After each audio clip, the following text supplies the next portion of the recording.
an rem mangai na aluang lia te thom mo yani hivana kian ke ang ting lo rua isua kia nga kan le nga alu sual don ke ang ting lo ta khomai na vanga ti sen lua chatuanin kan fak ning lo chandam tu mangai na ro pui helia zong kan rum kan trap le thi lungai mang an na ten min ne fova ha chol na tu zong in kan van ruaya ma se mangai tu ang chu ka then hun chuan mo khapang mang an na te abo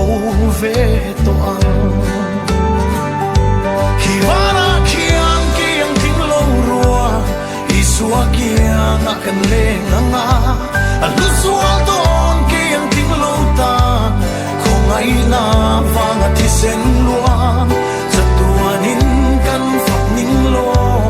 chandam tu mangai na ro pui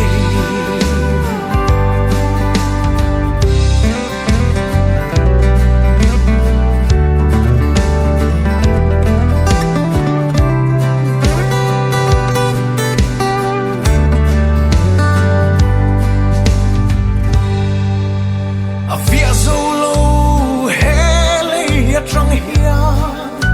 anh tia na sa hian nghe mo min mangai anh tia ke mo kala theng ve anga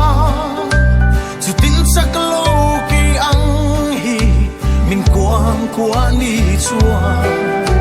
mangai na vang hian mo mi tui alo